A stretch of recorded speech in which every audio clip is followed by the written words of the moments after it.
Hello, everybody. Welcome to your Wednesday edition of The Expendable Show. I'm your host, The Expendable, and this episode is brought to you by Gatsby Trading Solutions. And if you like my show, like, subscribe, and ding the bell. It helps my channel grow.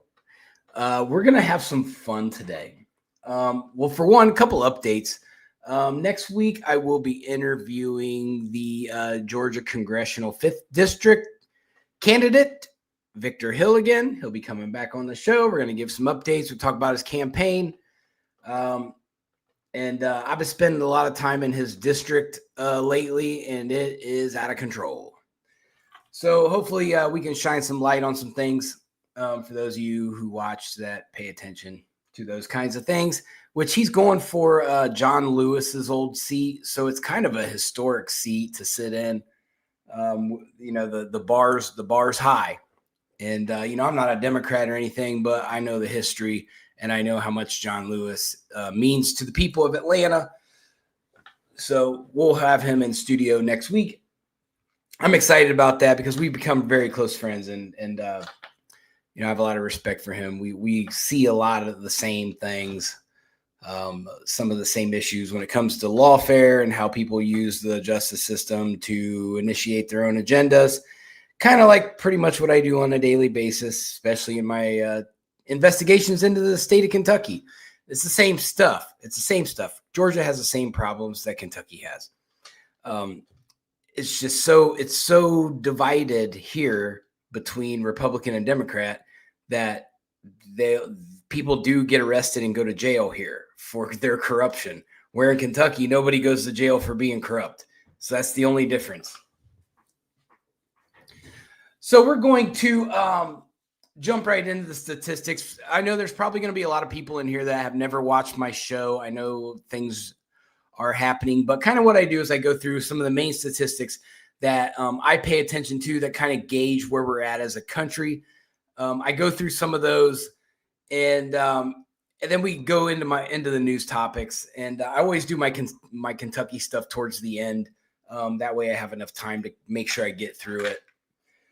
But nothing's changed on the Doge website. It's still the same. We're up to like 680 billion is what Doge is claiming the savings are on the debt clock. Gas prices went up a couple cents, so we're at $3.06 a gallon, which is still 24 cents a gallon on average, cheaper than Joe Biden. So we'll take it. Mortgage rates dropped just a hair again this week. So we're at 5.875. So the mortgage rates start heading the right direction for those of you trying to buy your home or refinance your existing mortgage. Like my house I bought in Georgia, I bought it during the Biden administration. So I have a higher than normal interest rate on it. So I'm looking, to make those changes in the near future when the interest rates go down. It did affect me. So I'm paying attention to those things very closely. President Trump's approval rating went down 0.1%, which isn't that big of a deal. He kind of floats like in this like 45 to 46 range all day. Hey, Bonnie. Bonnie says she has me on TV. That's awesome. Makes me feel important. Of course, I mean, when I'm on the news in India, I'm on the actual TV. So like I'm used to kind of seeing that, but it's still cool. It's kind of surreal still, like I can get on, the news and see myself on the news. So it's pretty cool. I enjoy it. I don't know why the people in India seem to like me for some reason. I don't know. Let's see what the Dow Jones closed at today, which they always close like before I get done or after I get done making my outline. So it's 46,590. So we're still in a good range there. I would assume President Trump's hinting at having a big deal done with China here pretty soon. And then as soon as the government opens back up, hopefully when the Democrats get done holding the government hostage, hopefully that will jump the stock markets up. We'll be over 47,000 in the Dow Jones, which is the main one that I pay attention to. The Democrat Party's approval rating is still an abysmal 34.7%. Yay, good job, guys. You know what? I should start tracking Andy Beshear's approval rating. I need to start doing that because it's something to pay attention to. So as far as the House and Senate this week go, I know that they're shut down, but the House has nothing on the schedule for the week. The Senate does. The House already passed the budget bill, but the Senate it's held up in the Senate. For those of you who don't understand how that works, so they're going to vote on that again. It's already failed 11 times. So hopefully we can get it passed here pretty soon. It's a very clean CR. So I don't understand what the holdup is. Chuck Schumer thinks that he's sticking it to Donald Trump. We're sticking it to the man, the orange man, because he's bad. But really, it's not. It's not doing anything but pissing people off. And now, because Chuck Schumer wants to be an idiot, a bunch of federal officers are now out of jobs. So good job. So one of the first topics we're going to talk about today. So Jen Psaki was on TV running her big mouth, and she's really good at that. But I think she doesn't think that anybody watches her show, so she just says whatever. I think she thinks she's like the ginger Whoopi Goldberg or something. So during a recent episode on her show, I've Had It, whatever,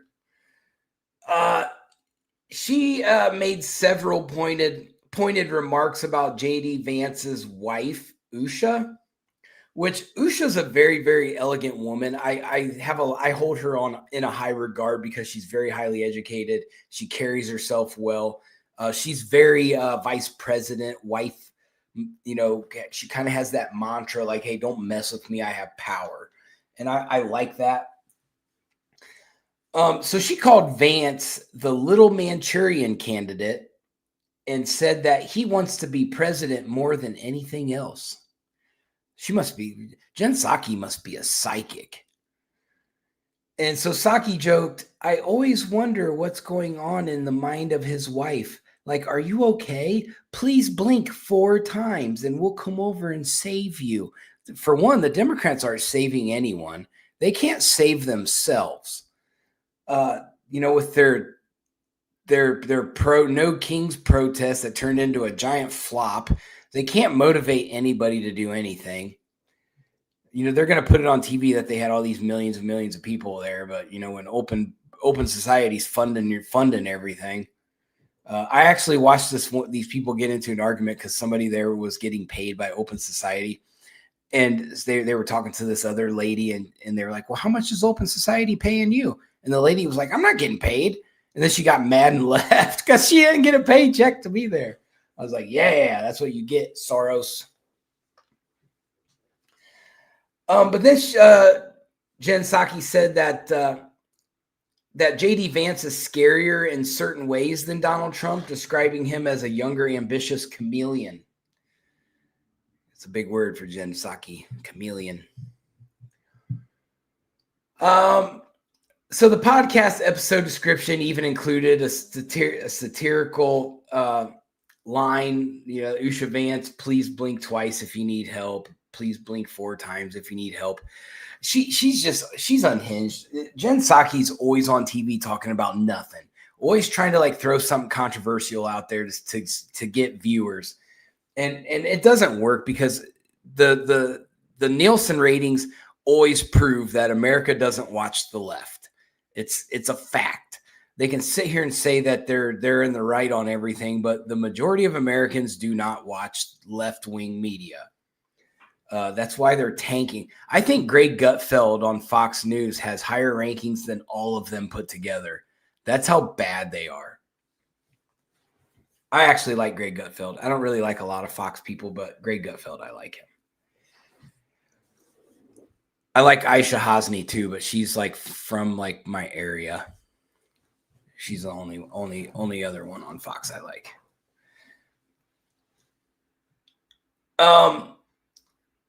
So people went to bat for Usha and Vice President Vance. Stephen Chung, who's the White House communications director, called Psaki a dumbass. I like that. I like that. Psaki, you're just a dumbass. And accused her of projecting personal issues. I think Stephen Chung did a good job in that response. I like him anyway. He's a pretty good guy. Fox News contributor Joe Concha labeled the remarks as disgusting. Joe Concha is not too bad. The Town Hall and Libs of TikTok, if you guys never heard of Libs of TikTok, they just make fun of Libs of TikTok all the time. They condemn Psaki for mocking a marriage and trivializing real domestic abuse, which I see their point.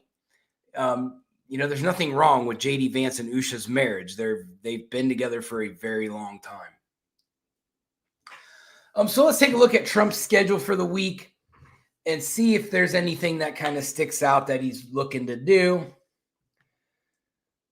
So Monday, he met with the Prime Minister of Australia. They had a meeting in the Oval Office. Then they had a lunch. Then Trump honored LSU and LSU Shreveport's baseball championships, which LSU had one of the greatest baseball runs of all time this year. It was pretty unbelievable. I don't think they lost a game. I think they're undefeated. That's hard to do in college. Then he did a Rose Garden Club lunch with Senate Republicans to discuss the shutdown strategy. And then he attended a celebration, and then he hosted a Rose Garden Club dinner that the press wasn't invited to.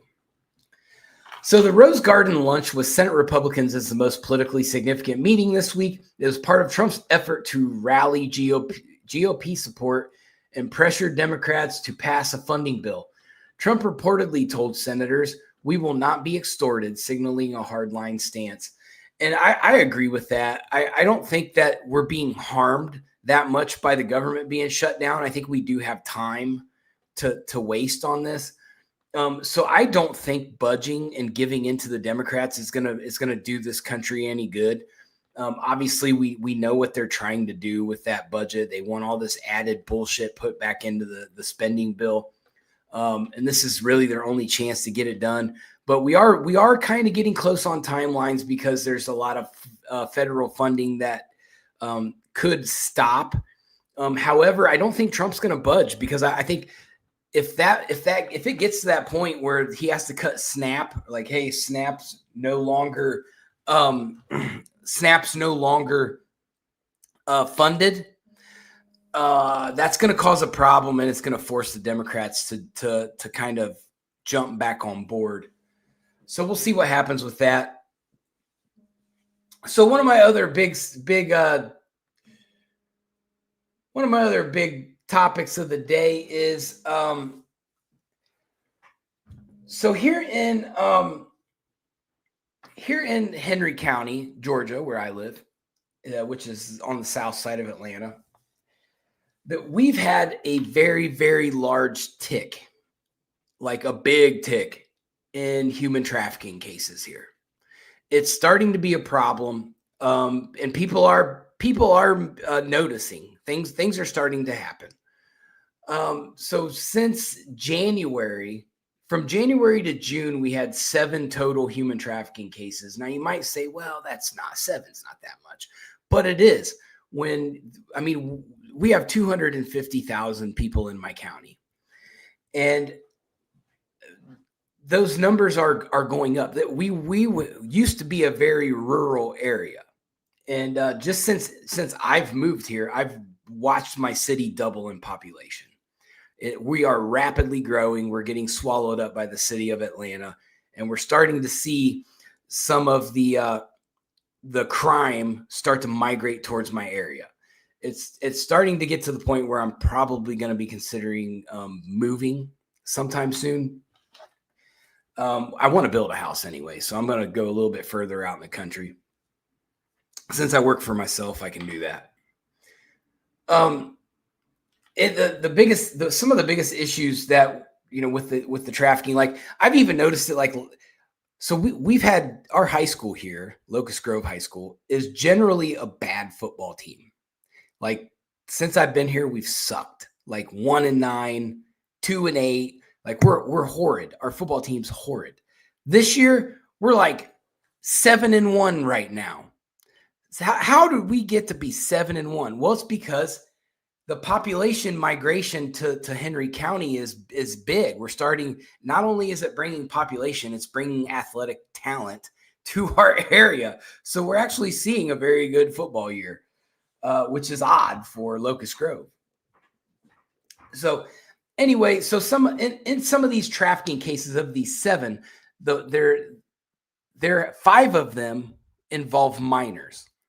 2 of them were adults. So that's your breakdown. And this is important because it's going to help you kind of see what's being targeted and how do we go to defend that. So the primary types of trafficking, so 6 of them were sex trafficking. 1 was labor trafficking. So the statistics don't get that specific as to what labor trafficking or what was done, as what justifies it to be labor trafficking. I'm not sure. But we do know what the sex trafficking is. It's becoming a widespread problem, especially along the I-75 corridor, all the way from Florida, all the way up to Michigan. It's a problem. Even back home where I'm from in Ohio, we're very, very close to I-75. So it's something we've always been told that's a trafficking area. When you are at Walmart or anywhere off of I-75, just know where your people are at and be safe. So the locations that are being exploited, especially in Henry County, we're seeing the hotels and motels, online platforms. Now I've talked about that on my TikTok quite a few times. That this example talks about Snapchat and Instagram, and of course Atlanta's huge on the escort sites. It's a big business here. That's not as big of a deal, I don't think. But what I've seen in my own research is that it's not so much Snapchat and Instagram. Those are mainly more of like a prostitution kind of thing, not a trafficking per se. The trafficking per se is coming from your Discord and your Twitch accounts. And I think Andy Beshear and Ron DeSantis down in Florida have both said, hey, Roblox is a problem. Some of the trafficking is happening via Roblox. So we're going to start seeing a crackdown on the online stuff. And I think that it's about time, because the kids are exploited way too much online, and they're getting preyed upon. So I'm glad to see even Andy Beshear, even though I criticize him a lot, I'm glad that he spoke out against that. It's the one thing I can say good about Andy Beshear. The rest of him is trash. But I think that's something that we're on to. That's a good thing. So when we look, there's also the residential brothels and massage parlors. It seems like the massage parlors that's a given, especially here in Metro Atlanta. I bet at least once every 2 weeks, a massage parlor here in Metro Atlanta gets busted for sex trafficking. That's part of the game, I guess. And I think that's true for a lot of areas. Now the victim demographics. So here in Henry County, the demographics are, we're looking at mostly female, the ages 14 to 22. So that's where we're looking. So females of any age need to be careful, because these things can happen to anybody, anywhere, not just in the I-75 corridors. So just be careful. Several victims were runaways or were in foster care. So as we know, the foster care system is a giant disaster pretty much globally. And it makes those types of kids they're susceptible to trafficking. It's just a fact. So, try to, advocate more for better foster care systems. I know it's easier said than done, because taking in other people's kids is a hard thing to do. And the people tend to they want to be foster parents because of the money, all the extra money you get for being a foster provider. So that kind of sucks as far as that goes. But let's try to figure that out. Might be something I talk to Victor Hill about, because I know the 5th district is right beside mine. So we kind of, and our communities are very similar. So it might be something that we can come up with some kind of a solution for. So statewide in Georgia, so Georgia ranks among the top 10 states for human trafficking prosecutions. So the good thing is they are catching them and they're prosecuting them. Over 200 cases were investigated statewide in 2024, with Atlanta metro counties leading in volume. Obviously, we've got a lot of people in metro. Hell, Gwinnett County itself has over 1 million people now.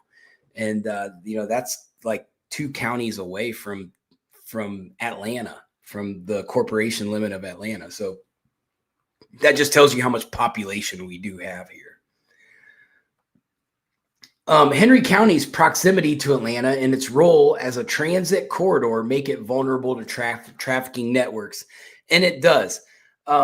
We are basically, especially where I live, we are the last real town that you hit before you are out of Metro Atlanta. There's no other town for like miles. You're looking at Forsyth would be like the next town. There's stuff off, like Griffin is off of the exits, but you've got to drive a good 15 miles to get there. But we're the last town on 75. So it's a big problem here. It's easy access, easy getaways, easy targets, the closer you are to I-75. So Henry County's police department, which these guys are very good at what they do. I can't, there's nothing that I can really complain about with Henry County's police department. They're professional, they respond quickly, and they are deep. We have cops everywhere. It's insane the amount of cops that we have. They're very visual. You see them everywhere. They don't mess with you unless you're screwing up. So if you get pulled over by a Henry County cop, you are probably really doing something wrong. So they've partnered up with the Georgia Bureau of Investigation, which GBI, we have it back in Ohio, which is, I forget what they call it, BCI. We have BCI in Ohio, where I'm from. So it's basically the state investigative agency, and they usually handle major cases. And they're working with a nonprofit called Street Grace on the trafficking prevention. So that's how bad the trafficking is starting to get here in Henry County, is that now we're starting to see coalitions come together to help be preventative, be proactive, and try to eliminate this problem. So I like seeing that. GBI's Human Trafficking Task Force has increased surveillance and undercover operations in South Metro Atlanta. Local shelters and services include the Haven House, which is a domestic violence shelter, Wellspring Living, which is a trafficking survivor support network, Georgia Cares, which is youth-focused intervention. So we have programs here for trafficking victims and domestic violence victims. So they do a very good job of getting these things done. In May of 2025, we had Operation Burn Notice that led to 17 arrests in Henry County alone for sex trafficking and related crimes. The charges including trafficking, pimping, pondering, drug possession, and firearms violations. So we are actively here busting these rings, which is the opposite of what I can say for what happens in Kentucky. You guys don't bust your trafficking rings.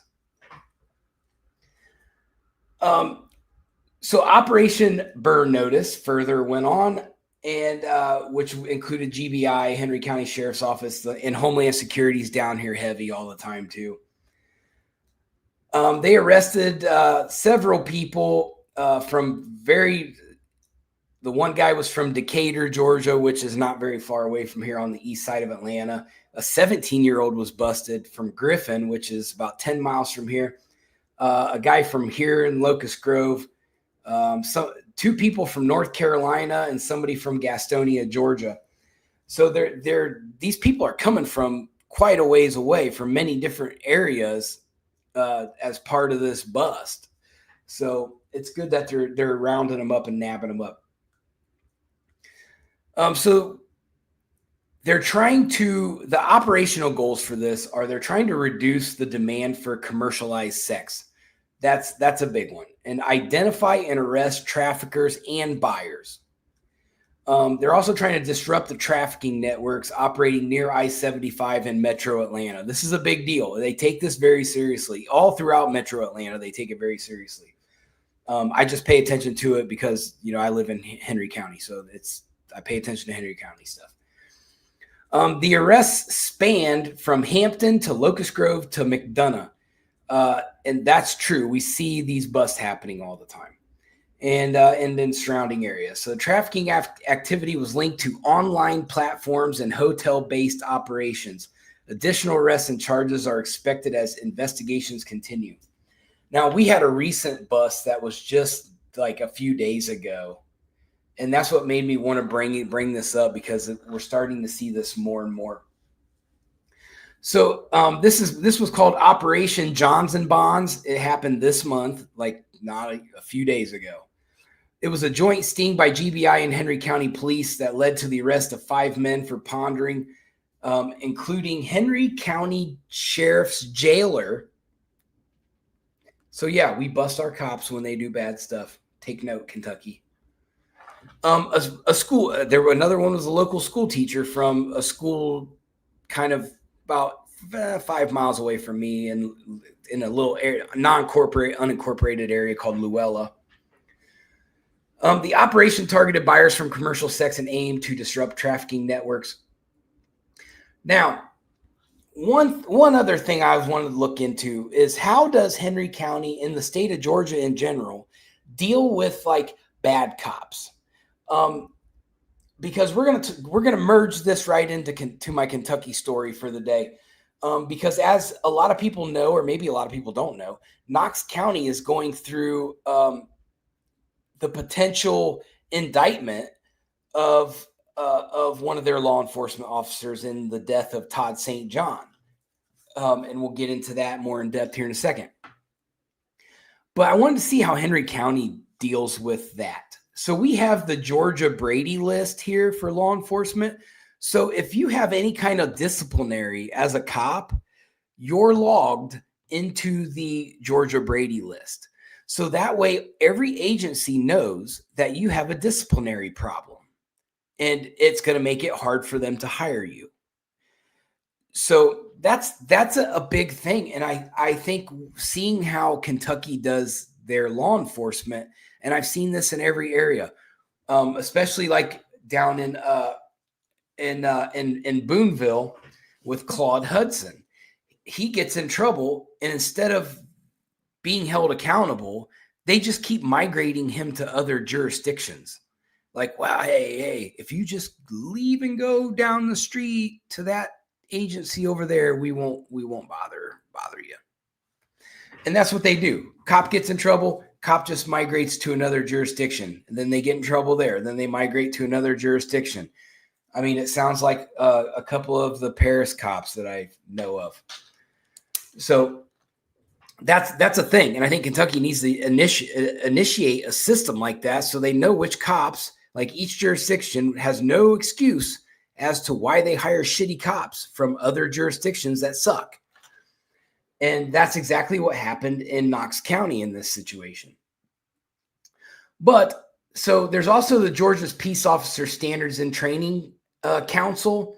Here they call it POST. It maintains decertification records, which can be requested via Open Records Act. So you can pull any cop's records here in Georgia and know all their disciplinary history. You can't do that in Kentucky because they block everything. I was just talking to a lady. Actually, we were exchanging it on Facebook, some information, and she was trying to argue with me over how why is everyone questioning the training of the London Police Department? Well, because the London Police Department, if there are people that are not properly trained, your department is liable. You're going to be liable for any mistake that officer makes because they do not have the proper training. I don't understand why Kentucky still operates their law enforcement under a third world country mindset. That it's asinine, and I just don't understand. And like part of it, like I was just on. There's a talk show host here in Atlanta. His name's Shelley Winters, very conservative. He posted something today about supporting Rand Paul and what's his name, the other guy I don't like. But anyway, he was supporting some of the conservative guys, and Massey is the other one. And I was like, wait a minute. I said, hold on. I said, before you start defending these two clowns, I know a lot of people in Kentucky like them, but when I look at these guys and see them on TV whining and crying about things aren't fair, go look at your districts. Stop pondering to Washington and turn around and go look at your districts. You guys' districts are a damn disaster, and you want to get on TV and criticize Donald Trump? Turn around and go fix your districts. Like, I'm so tired of these federal politicians going to DC and playing the DC game, and then their districts suck. Mitch McConnell should never get on TV and talk ever. He has the most poverty-ridden district in the United States. And you've been in Congress how long? And you have never fixed your district? You've never brought anything to the district? What have you done for the people of Eastern Kentucky? Not a damn thing. Besides serve your own interests. And that's what, maybe Rand Paul's a good guy. Maybe Massey's a good guy. But guess what? Your districts suck. So I'm judging you based upon the performance of your district. And I can't get behind you until you fix your district. So that's my rant on those guys. And so, like, I had to chime in. I'm like, yeah, I respect Shelley Winters. I know Shelley Winters, but I can't get behind that statement because, for one, I spent all day. G bro, what's up, man? But I can't get behind when politicians aren't doing what they want to get on TV and whine and cry. But their districts are a disaster and they don't do anything to help the district. Another thing is, I think these guys should have to poll. You should poll your district. Like, why is Thomas Massey always being no on everything? Did you ask your district what they wanted you to do? Because you're a representative of your district, not a representative of your I don't like Donald Trump stance. Find out what your district wants and represent them. I've never been polled by a politician, ever. The only times, I think my dad told me he gets polled by the GOP sometimes, but that's not the same as getting polled by your local politician. So that's a little ridiculous in my opinion.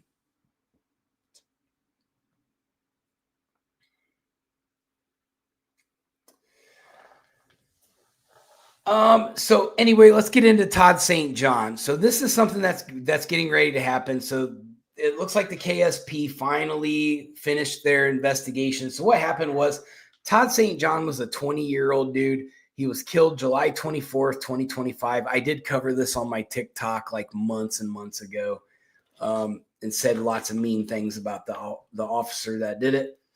But he was on a side-by-side UTV, and the article here says he collided with a Knox County deputy's cruiser, but we all know that he was ran into by the cruiser during a traffic stop attempt. The case has finally been referred to the Knox County grand jury for review. Hopefully, they actually do it the right way, because as everyone, people who have never been in the court system don't know this, but I'm going to explain it to you. If they want to indict you, they're going to indict you, because there's an old saying that you can indict a ham sandwich, and that's absolutely true. So if they really want this officer to get indicted, they will make it happen. If they don't want him to get indicted, they will make sure it doesn't happen. That's how grand juries work. Like I said, I remember when I was in law enforcement, they came across the railroad tracks and came over to the sheriff's office and said, "Hey, we're short 2 people for grand jury. Are there 2 of you guys over that can come over?" So they would send 2 officers over to the courthouse to sit on the grand jury on cases that the sheriff's office was presenting. So there's no real rules to grand jury. They do whatever, the prosecutors do whatever they want. They have a one-sided view. If you're the defendant and you're about to get indicted, you're going up in front of the grand jury, you have no representation in there. None. So you get, for instance, I forget what the case was. Oh, it was one in Pike County where kid beats up kid through the drive-through window of the store there in Pike County somewhere. And this kid got beat up literally for like 30 seconds. And for saying something racist to the kid's girlfriend. That was a mixed girl. And so dude whooped this guy's ass to defend his woman, so instead, these idiots in Pike County, they go and indict him on everything they can. This kid's looking at like 20 years over a fight with no serious injuries, no nothing. But to get him indicted, the prosecutor said he had a weapon. There was a weapon involved. When you look at the video, there's no weapons at all anywhere. You don't see a weapon at all. You see him knock on the window of the drive-through thing. The dude opens up the window, and then the kid just whoops this kid's ass. And then he turns around and he walks away. That's how simple it is. And they got an indictment on that. And he's looking at like aggravated charges. I'd have to go back and relook at what the exact charges are, but he's looking at some big boy time off of a fight. This simple assault. He should have already done his time and been done and back doing society. But here he is. He's waiting on an appeal. It's a ridiculous case. So Todd St. John, and that's how grand juries work. For those who don't know, and Victor, when I interview Victor Hill next week, he's big on grand juries. He'll explain that to you as well. For those of you that tune in, we're kind of working together on how do we correct the lawfare. How do we correct people who abuse their power? It's something we're going to try to push through Congress when he gets elected, and see if we can make some real changes that help the people. So anyway, Todd St. John, this happened in Knox County. KSP investigated. They gave a referral to the grand jury in Knox County. So the officer involved, gosh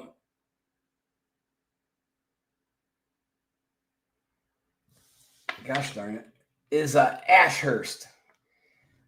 So Officer Ashurst, and he's got quite the history himself. So he's another one of those law enforcement officers that gets in trouble in one area and then just jumps over to another jurisdiction because he's in trouble. And so he's got a history. So he kills this kid on an ATV. Now, everybody's innocent until proven guilty. Oh, Clayton County's in the house. Celebrities. You can't spell Clayton without T. 90210. Is that what we're doing? Anyway, Officer Ashurst, before this happened in 2016, he was working. Let me see what county that is. So he was at another agency that was in Knox County, and he shot and killed Jesse Mills, who was 30 years old. So this cop now has 2 bodies on him. Now, Ashurst and Constable Brandon Bolton responded to a report of Mills being intoxicated and allegedly kidnapping a 2-year-old child. Now, Mills is walking down the street holding this child. It's his child, mind you. Mills was found walking along Kentucky 223 with the child. Officers ordered Mills to release the child. He allegedly charged at them, holding the child. And then Ashurst deployed the taser, which the taser failed. And then he shot Mills and killed him. You're right, Bonnie. I'm glad you brought that up. Ashurst, the day after he ran Todd St. John off the road, he changed his Facebook profile to a picture of a side-by-side. That's how heartless this dude is. He needs off the streets. He's a piece of shit. And I called him everything but that in the video I made on TikTok. So he probably don't like me either. No, I don't think any of the cops in Kentucky like me all that much, which is fine. So the child was unharmed and returned to his family. Ashurst was placed on administrative leave. A Knox County grand jury returned a no true bill, so knowing he didn't get indicted, and he was cleared to return to work. But the family filed a civil lawsuit and sued the shit out of him, and they won.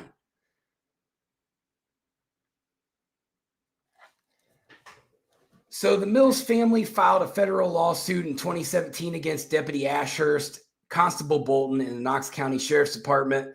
It alleged intentional homicide, excessive use of force, a violation of constitutional rights.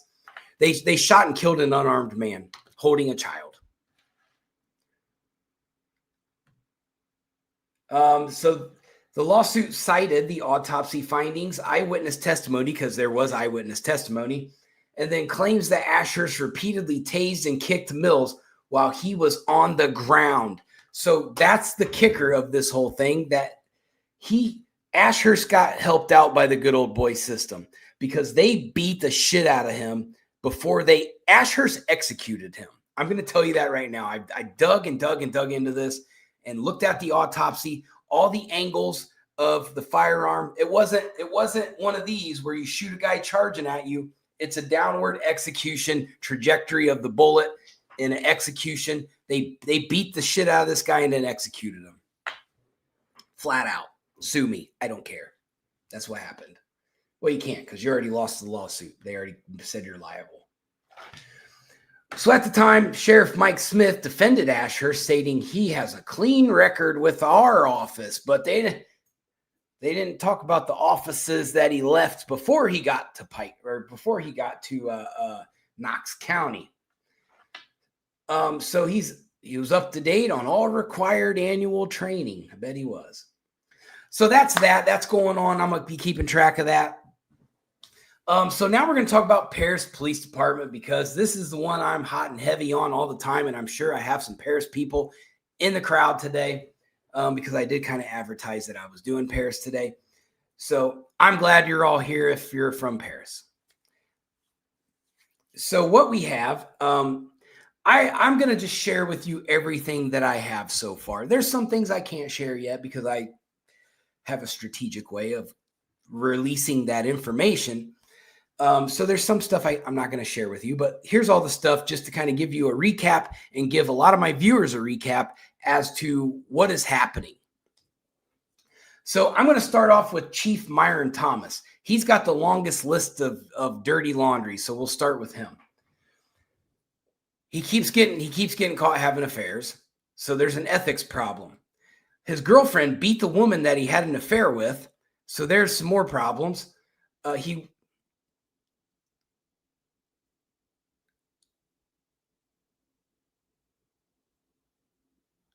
I'll talk to you about that here in a little bit, Bonnie. So he works part-time. So this is where he's running his scam. And I talked about it on my video this morning. So what he's doing is so Myron Thomas owes a bunch of back taxes. So the IRS is garnishing his paychecks. But Myron Thomas, he won a lawsuit against the city of Paris for racial discrimination. So he had a bunch of money and he started a bunch of businesses. And so he has a security business. And I don't remember, it's one of the car manufacturers or something like Toyota or Honda or something. Don't quote me on that, but it's a cash business. So he gets his paychecks garnished. So can he live off of that? No. So what he does is he only works about 20 hours a week, if that. And then he goes and works at his other businesses. But the kicker is he charges the city of Paris for 40 hours a week. So he's knocking off his back taxes with a 40-hour-a-week paycheck that he's only working 20 hours for. But then he's over here making his real money off of his side businesses, his cigar bar that he claims he doesn't own, and then his cash security business. Now, so he's got that scandal going on. He utilizes city police officers on the clock to work for his cash security company. So what he does is he pays these guys like cash under the table, like $10, $12 an hour, or something real low like that. But he's charging the company, let's say $20 an hour. So that's where Myron Thomas is gaining his extra money. He's getting a percentage of the wages kickback from the company, which I suppose is not necessarily illegal. But if you're not paying taxes and you're doing all this under the table, that's illegal. So the act itself is not illegal if you're paying your taxes. But we now see that Myron Thomas has a tough time paying his taxes. So that's where it's probably illegal. So then he also helped cover up former Detective Scott Johnson's evidence tampering case that should have had the whole case thrown out. Because when your officer's running around moving evidence around and changing things while the case is still pending, that's a problem. And supposedly they found some of that evidence in a cabin that another officer owns that Mr. Johnson was staying at because him and his wife were having issues. Because there's a legitimate reason behind that. There's like some very traumatic things that happened in his family. But still, you can't take the evidence and take it out and take it off of the premises. It's not going to work. And then to cover it up to make Paris not look bad, that's illegal. So then he also helped cover up Officer Ryan Short's burglary, assault, and rape on his girlfriend. He admitted guilt to Detective Boyer and Austin behind closed doors. They probably should do it a lot quieter so people can't hear them. 8 officers have quit this year due to unethical and hostile working conditions, and I'm being told 3 more are about to quit, and then there's, on top of that, some of them are going to retire. So the Paris Police Department has a huge turnover problem. And that creates a huge safety problem. Now, Paris is in Bourbon County, which is it's like the county east of Lexington.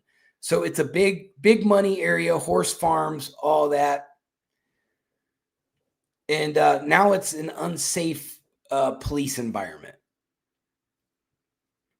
So Myron also uses police vehicles for his side businesses. He also uses undercover cars to go facilitate his other mistresses. So how many unethical things is this city going to allow this guy to do? That's what I want to know. So he's also covered up and is in the process. It's a conspiracy because now you have the mayor involved, the city manager involved, you have the city council involved, the city attorney involved into the covering up of the investigation.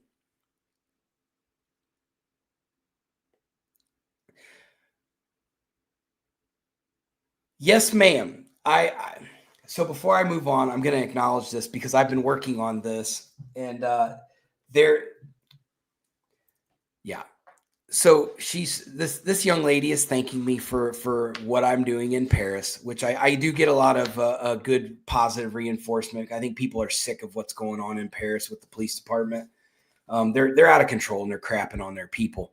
And the case that I'm working on for her is just it shows the amount of neglect and lack of care that the Paris Police Department has for its citizens. And I'm not going to get into the gist of it because I'm still working on that situation.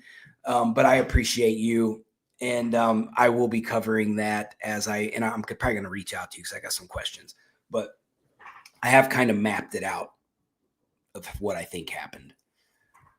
So thank you. Anyway, so the third-party investigation that was ordered, a third-party company investigator, private investigator out of like the northern Kentucky, like Covington area. I think his name was Gary Weaver and Associates. They came down and they did a massive investigation. Myron Thomas is saying it's just a review to see how good we're doing. It's not a review. We all know it.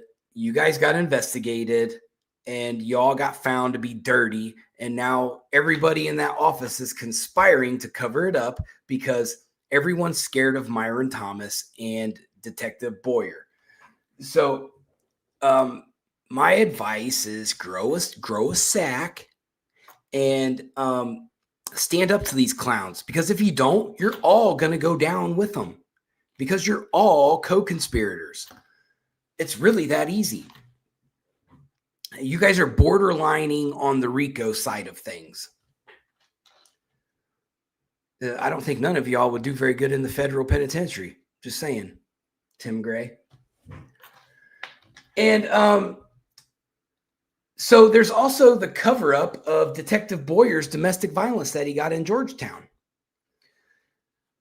There's they also hired, on the recommendation of Boyer, a guy named Chris Harris. He was a former Lexington Police Department SWAT officer that was disciplined for attempting to drown his child for punishment. That's what they hire there. But he's my buddy. He's all right. We can bring him in. Shoot, I'm going to be a cop then. Sign me up. I'll show you what corruption looks like. I'll show you how corruption works. He also made a statement that prohibited any officer, anybody to talk to me. Like, why would anybody not want to talk to me? I just try to listen when people are in distress. So I find it very appealing, and it really boosts my ego, because at the end of the day, I'm the greatest narcissist that ever lived. So I highly enjoy that. It kind of makes me feel like I'm the Joker, coming to Gotham City to raise some hell. But it really helps my ego when he does stuff like that. I remember when Randall Weddle did it down in London, and he told everybody that they weren't allowed to talk to me. And it didn't work because there were people leaking stuff to me left and right out of there too. But the amount of people that leak stuff to me out of the Paris Police Department is astronomical. There are more leaks in that department than anywhere I've been. That tells you how much nobody likes Myron Thomas. They want him gone, and his little minions, and we'll get to them. So he advised, I already said that one. So he also said that all requests to talk to HR have to go through him first. So what's the point of having HR if you're just going to filter through and make sure nobody tells on you? Dumb. Myron was also accused of rape when he was in college at Middle Tennessee State University. I spoke to several faculty that were there when he was there that knew about this. Actually, I didn't hunt them out. They sought me out. They said, yes, it is true. And yes, they made it go away. So no convictions. So technically it didn't happen. The internal investigation was very focused on the liquor license of Myron's Cigar Bar. Now that he claims that Kim owns it, but most likely it's, not. I have an LLC, so I know how LLCs work. You can call it anything you want, attach nobody's name to it if you want to. Rachel's, I think she's on vacation, Bonnie. I think she's up in Michigan. But that's concerning because you can't enforce liquor license laws when you're the chief of police. It's a conflict of interest. So there's an issue with that. So Detective Boyer. So we're gonna talk about him. He thinks he's really smart, and they call him the Fixer. He's the Fixer, but really he's a doof. I wouldn't have him fix nothing. Like I even made a video about it. Like, y'all ain't doing your little mafia right. The Fixer is the dumbest one. Like, you can't have your Fixer has to be your smartest one that knows how to fix things without making a big scene. Louis Boyer's not a fixer. He's a goon. And seeing how rapidly he's rose the ranks after a failed career in law enforcement from a previous jurisdiction tells me that he's basically rode the curtail of Myron Thomas all the way to as high as he can go. I think he probably thinks he's going to be the chief of police eventually, I would imagine. But not anymore, because the steroid junkie got a domestic violence in Georgetown that they covered up. Him and his wife are part of the swinger community, and he puts holes in walls whenever I make him mad. So that's exciting. He's also under investigation. Not sure if he knows that yet, which I think he does. I think that's why he's on a 2-week vacation. He was also named in a lawsuit in 2023 where a young woman named Emily Young was being preyed upon by constable and / part-time firefighter William Michael Fields. She was a minor, and they were parading her around Paris, and nobody questioned it. And Boyer was part of the lawsuit and lost, and they settled it out. So there's that. So Boyer's a giant walking time bomb disaster. And then I'm not even going to get into the George Slaughter case that I'm working on, that Detective Boyer's a part of, that they think it's really cool to just beat the living shit out of people that don't really deserve it. And he was a mental health case that y'all didn't want to give him his medications for. So there's that. But, we can protest George Floyd, but we can't protest Boyer beating an unarmed black man half to death. Make that make sense. Where's the NAACP on that?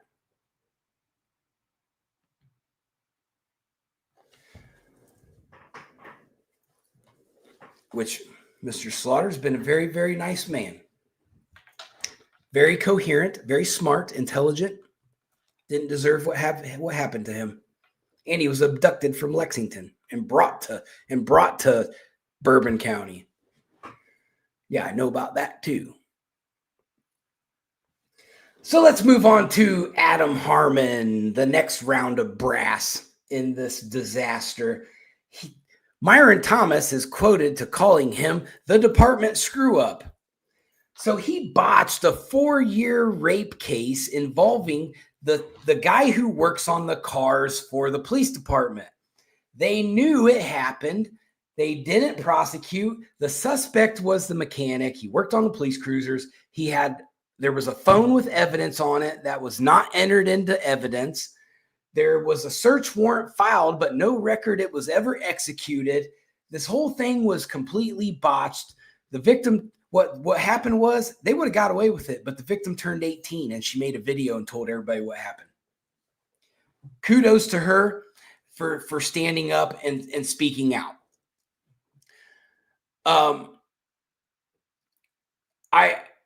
So you know what did they do after that? The Fixer shows up and he comes in and he's like, we better arrest this guy because I got to fix this for Mr. Harmon. And so he does, and they arrest him. Save the day at the last second, Mr. Fixer.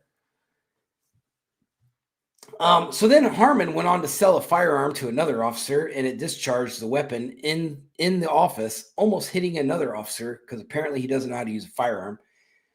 He also worked on Myron's cash detail while on the clock. He made an officer on light duty work the cash detail as also.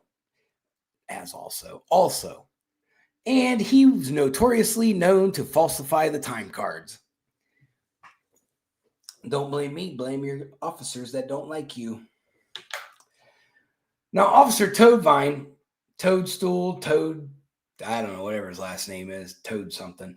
He openly admitted in the investigation that he falsified documents to maintain the paper trail so the city wouldn't lose their accreditation. That's a crime. Falsification is a crime. In Ohio, first offense is a misdemeanor, first-degree misdemeanor, punishable up to 6 months in jail. I don't know what it is in the Commonwealth. Y'all do things weird there. So let's move on. City Councilman Tim Gray, former police chief. He doesn't like me very much either, but that's okay. He was one of the first ones to draw attention to himself, so I had to dig his whole life apart. So he's notoriously known for his affairs. He is part of the cover-up of the city dysfunction and crimes committed by Myron Thomas. He's complicit. He had his ass beat by a golf club because he got caught having an affair with this married woman. And so her husband came out and beat his ass with a golf club, rightfully so. He stepped down shortly after getting beat with the golf club, and now he's a city councilman. So there are also, now I'm going to be very careful with how I say this. So there is an allegation, not by me. That may be as far as it goes. It may just be an allegation. But it was brought to my attention that he had a daughter and she passed. And there is a notion out there from a very high-ranking, reliable resource that the coroner's report may have been altered. It was ruled a heart condition.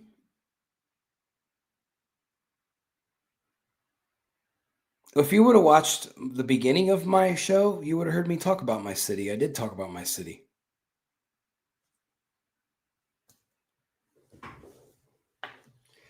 Anyway, you guys, and Paris has more corruption going on than any city I've ever looked at. It's insane. Maybe you guys should look at your city and stop worrying about what I'm looking at. You guys are paying these guys to be corrupt. City taxpayer money to break laws. Anyway, well, I have a good mayor. I got a good city council here. The city councilman lives right across the street. The guy never leaves his house. He mows his grass every day. Him and his wife feed their dogs all day. They just play with their dogs. We don't have them running around and having affairs and doing crazy shit and retaliating against employees and all kinds of other nasty stuff that they do. And continuing on with Mr. Gray, supposedly that unaliving may have been involved drugs, I believe is what I'm being told. Anyway, may or may not be correct. But Tim Gray and the coroner, BG, are very, very close friends. So the correlation's there to make it happen. Whether it happened that way or not, I don't know. Tim Gray's son is also under scrutiny for committing Medicaid fraud. He tried to claim disability fraudulently. They're trying to cover that up as well. Then the police chief swept Michael Dempsey, his attempted murder-suicide, under the rug. That was when Gray was the police chief. Dempsey's now the school resource officer, for those of you that want to know that. So then there was some new SOPs after that, issued after the investigation. There's also no sheriff. This doesn't have anything to do with Tim Gray, but there's no sheriff's deputies are allowed in dispatch because Myron Thomas and the sheriff's office, they don't get along. The sheriff's office has actually been very cooperative in my investigation, so I'm very happy with that. It seems like nobody really likes dealing with the Paris Police Department, But I feel bad because there are a lot of very good officers in that department. Now, the leadership's just bad. The leadership of Paris all around needs replaced. I hopefully the new city manager will go in there and clean house. He has the opportunity to look like a hero. Now we'll see what he does. We'll see if he just, somebody's got to go down. Just give him somebody. And I'm going to be paying close attention.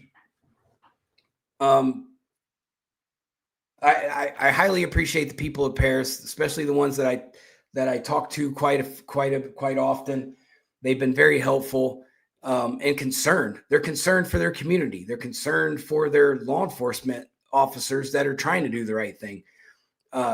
You're seeing a city of where it's hostile in the city departments. It's people are scared. I have people like crying to me over the phone on a weekly basis about how much they're being retaliated against, and like how they're scared of Boyer, they're scared of this, they're scared of that, but yet here we are. Now we'll see what we do with it. And I'm going to continue to dig. Like I said, I've still got probably 2 to 3 more weeks worth of information on that town that I got to go through. But that's it for the show today. Thanks for everybody for tuning in, especially those of you on the first time. And we'll keep fighting the good fight. I'm out. Peace.